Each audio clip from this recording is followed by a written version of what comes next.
Halo guys, Assalamualaikum warahmatullahi wabarakatuh. Bertemu lagi di channel Maulana Zainal. Di kesempatan kali ini, aku ingin membuat video tentang SNBP tahun 2025. Kemarin kita sudah membahas tentang video penilaian SNBP tahun 2025 beserta dengan strategi dan kriteria penilaian di SNBP tahun 2025. Dan sekarang kita akan membahas tentang apa? Kita akan membahas tentang mata pelajaran pendukung program studi dalam seleksi nasional berdasarkan prestasi tahun 2025. Karena berdasarkan keputusan Menteri Pendidikan, Kebudayaan Riset dan Teknologi pada tahun 2022, dibuatlah sebuah peraturan menteri tentang mata pelajaran pendukung program studi pada seleksi nasional berdasarkan prestasi atau SNBP di tahun 2023. Dan sekarang di tahun 2025, mata pelajaran pendukung seleksi atau SNBP tahun 2025 masih bisa dan masih relevan untuk kita pelajari bersama-sama. Oke, untuk itu sebelum kita lanjut ke videonya, jangan lupa kalian subscribe, like, dan komen di channel ini supaya channel ini semakin berkembang dan semakin memberikan informasi buat kalian semua, dan kalian tidak akan ketinggalan konten-konten atau video-video informasi aku selanjutnya. Terima kasih.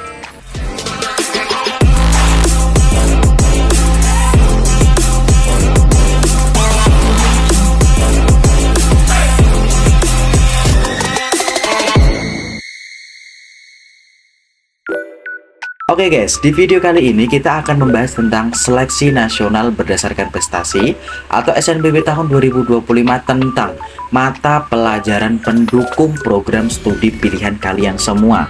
Jadi, ke depan kita akan membahas dan mempelajari apa saja sih mata pelajaran pendukung pada program studi yang mungkin nanti akan kalian pilih pada jurusan di kampus impian kalian pada seleksi nasional SNBP tahun 2025 ini nanti. Karena pada saat video ini dibuat, ini sudah pada akhir Januari, dan nanti mulai 1 Februari 2025 kalian sudah akan mulai mendaftar pada akun SNBP dan sudah memulai mengisi profil peserta SNBP, dan nanti pada bulan Februari kalian bersama-sama sudah membuat dan menentukan jurusan serta kampus yang akan kalian pilih pada SNBP tahun 2025. Sebelum itu, saya ucapkan selamat buat kalian semua para siswa-siswi eligible di SMA, SMK, dan MA seluruh Indonesia, bahwa kalian sudah secara resmi menjadi peserta di SNBP tahun 2025. Dan jangan lupa manfaatkan momen ini sebaik-baiknya guys, karena momen SNBP tahun 2025 ini adalah momen tidak bisa terulang, karena di tahun depan kalian sudah tidak bisa mengikuti SNBP. Kalian hanya bisa mengikuti SNBT, itu pun kalau kalian tidak diterima di kampus pada tahun 2025 di SNBP maupun SNBT atau ujian mandiri di tahun 2025. Maka dari itu, pesan saya buat kalian semua, manfaatkan momen ini sebaik mungkin, pelajari apa yang menjadi peraturan-peraturannya, dan pelajari apa yang menjadi penilaian di SNBP, terutama untuk kampus-kampus yang kalian impikan, gitu ya guys ya. Tanpa lama, kita langsung menuju ke materi pembahasan pada hari ini.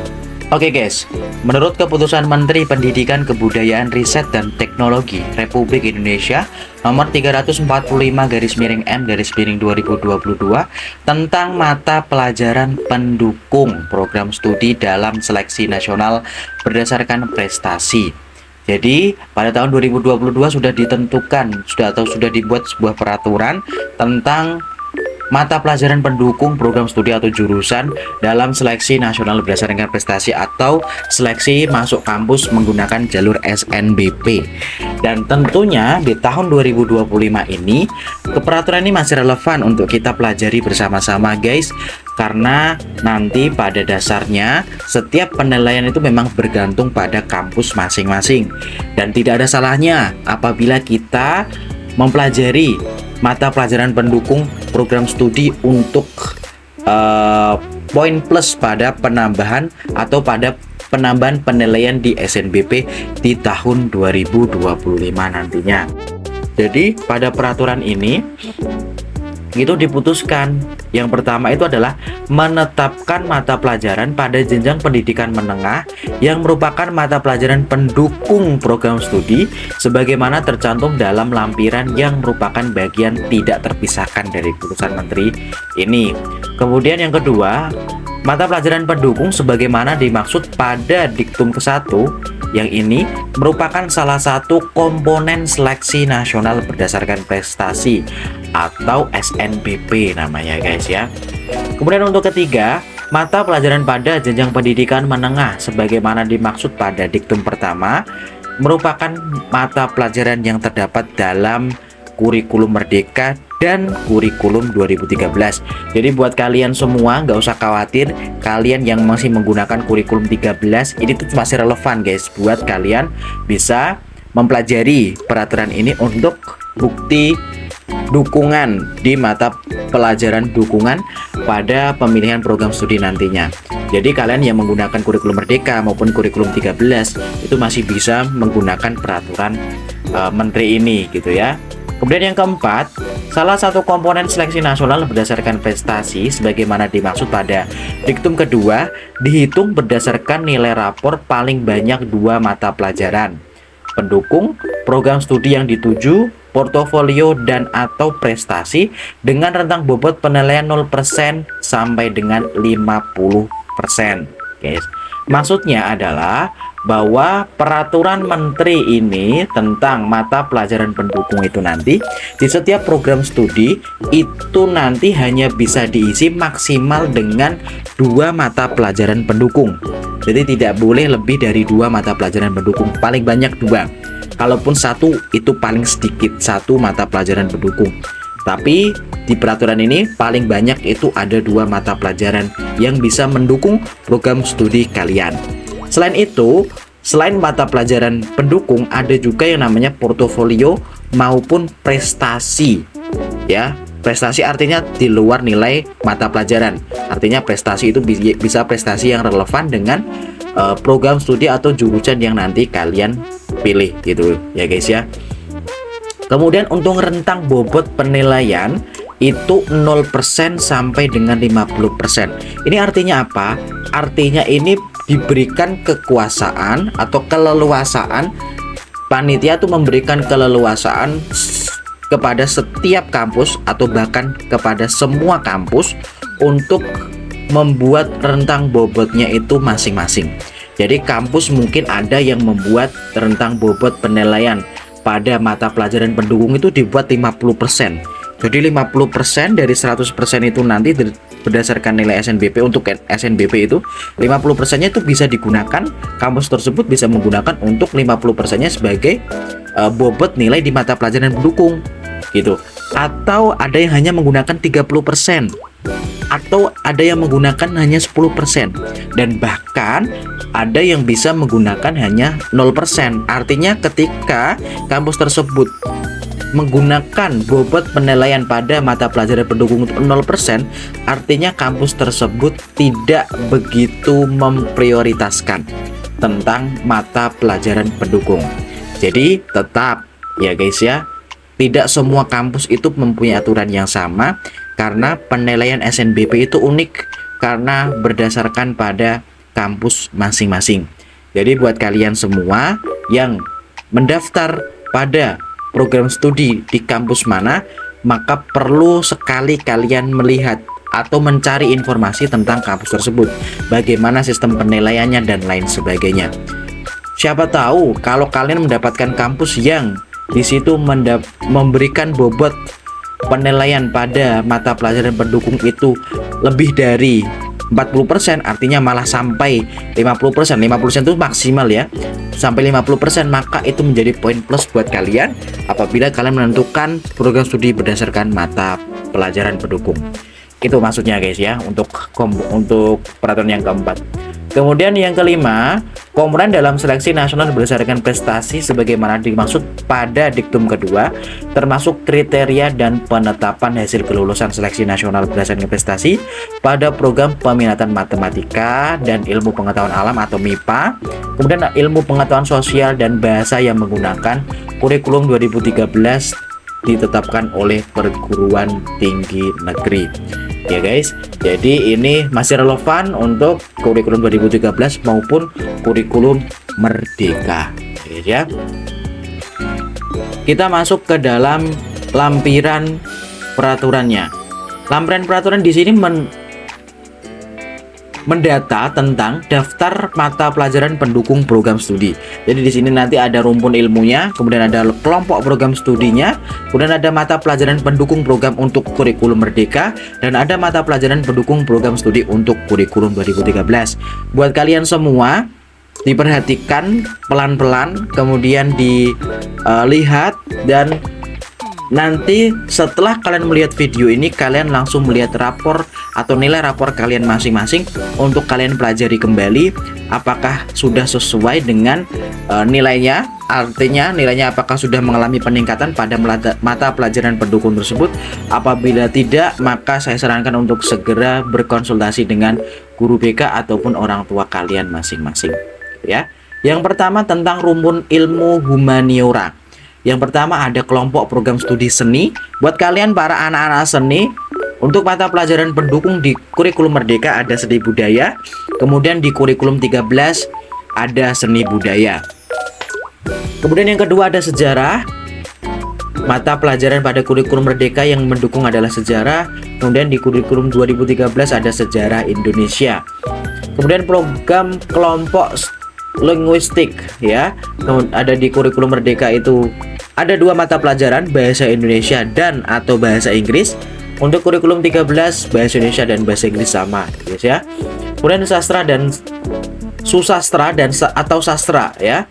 Ini bisa sastra bahasa Indonesia, bisa sastra bahasa asing gitu ya, bahasa Inggris, bahasa Arab, bahasa apapun, bahasa Prancis atau bahasa apapun lah tentang sastra ini nanti mata pelajaran pendukungnya itu adalah yang pertama, kalau dia milihnya sastra Indonesia, maka mata pelajaran pendukungnya adalah tentunya bahasa Indonesia. Tapi kalau di sana dia program studinya dia memilih sastra Rusia misalnya, maka ya tentu harus ada mata pelajaran yang relevan. Ataupun kalau misalnya di sekolah kalian tidak ada bahasa Rusia tapi kalian mau ambil bahasa Rusia, itu pun tidak menjadi hal yang dipermasalahkan. Tetap kalian bisa memilih tersebut. Jadi jangan dianggap misalnya, oh aku nggak ada pelajaran bahasa Rusia, aku tidak ambil sastra Rusia. Tidak seperti itu ya. Bisa jadi kalau kalian ambil bahasa sastra Rusia, walaupun kalian tidak menggunakan atau tidak ada tidak ada nilai mata pelajaran pendukungnya, itu belum tentu kalian tidak diterima. Karena tadi ya, peraturannya itu tetap kampus itu bobot penilaiannya didasarkan pada kampus masing-masing. Toh ada kampus yang mungkin menggunakan hanya 0% atau tidak digunakan sama sekali. Itu kan bisa menjadi poin plus buat kalian. Kemudian yang kelima ada filsafat. Kurikulum Merdekanya ada sosiologi. Kemudian kurikulum 13-nya ada sejarah Indonesia untuk IPA, IPS-nya ada sosiologi, dan bahasa ada antropologi. Sekarang ke rumpun sosial. Rumpun sosial ada 4 kelompok program studi, yaitu ada sosial, ekonomi, pertahanan, psikologi. Dan ini masing-masing juga punya mata pelajaran masing-masing. Untuk sosial ada sosiologi, ekonomi ada ekonomi dan atau matematika, kemudian pertahanan ada pendidikan Pancasila, psikologi ada sosiologi dan atau matematika. Untuk kurikulum 13-nya silahkan kalian lihat. Untuk sosial ada sejarah Indonesia, sosiologi, antropologi. Untuk ekonomi ada matematika, ekonomi dan atau matematika, bahasa, matematika. Kemudian pertahanan, IPA-nya ada PPKN, IPS-nya ada PPKN, dan bahasa ada PPKN juga. Psikologi, IPA-nya ada matematika, IPS sosiologi dan atau matematika, dan bahasanya menggunakan mata pelajaran matematika. Sekarang ke rumpun ilmu alam, ya kan? Ini tentang saintek, ya kan? Tentang ilmu alam. Yang pertama, program studi kimia. Maka tentu di mata pelajaran kurikulum Merdeka yang menggunakan mata pelajaran kimia. Dan di kurikulum 2013 untuk IPA menggunakan kimia, khusus untuk IPS dan bahasa nanti yang dicek adalah mata pelajaran matematika untuk kimia. Ilmu dan atau sains kebumian sama ya. Untuk kurikulum Merdeka menggunakan fisika dan atau matematika tingkat lanjut. Matematika tingkat lanjut itu bisa kalau di kurikulum 13 itu peminatan ya, matematika peminatan. Untuk kurikulum 13 itu fisika dan atau matematika dari kelompok peminatan MIPA. Kemudian di IPS dan bahasa menggunakan mata pelajaran matematika. Kemudian ilmu atau sains kelautan, biologi untuk kurikulum merdeka. Untuk kurikulum 13-nya ada biologi, matematika dan atau geografi dan matematika. Kemudian biologi untuk kurikulum merdeka menggunakan mata pelajaran biologi. Kurikulum 13 IPA menggunakan biologi, IPS dan bahasa menggunakan mata pelajaran matematika. Kemudian biofisika ya. Untuk kurikulum merdeka menggunakan fisika, kemudian untuk kurikulum 2013 menggunakan fisika, IPS dan bahasa menggunakan matematika. Dan ini silakan kalian lihat sendiri ya guys ya.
Itu tadi adalah beberapa daftar mata pelajaran pendukung pada program studi pilihan kalian. Tentunya kalian perlu memperhatikan beberapa aspek ya, atau beberapa daftar mata pelajaran. Tentunya kalian perlu memperhatikan beberapa daftar mata pelajaran pendukung ini, walaupun mata pelajaran pendukung ini memiliki sisi penilaian yang mungkin ada beberapa kampus yang tidak menggunakan atau tidak menggunakan peraturan ini untuk sebagai dasar penilaian pada kampus. Oke guys, itu tadi adalah beberapa daftar mata pelajaran pendukung pada program studi pilihan kalian semua. Buat kalian, jangan lupa perhatikan dan pelajari mata pelajaran pendukung pada program studi pilihan kalian nanti. Siapa tahu pembelajaran di mata pelajaran pilihan kalian nanti penilaiannya ada proses yang meningkat, atau nilainya ada nilai yang konsisten untuk naik, dan bisa kalian manfaatkan untuk masuk atau untuk memilih jurusan pada SNBP tahun 2025. Sekian dulu konten hari ini. Jangan lupa kalian subscribe, like, dan komen channel ini supaya kalian tidak ketinggalan konten-konten aku dan video-video aku selanjutnya. Terima kasih. Wassalamualaikum warahmatullahi wabarakatuh.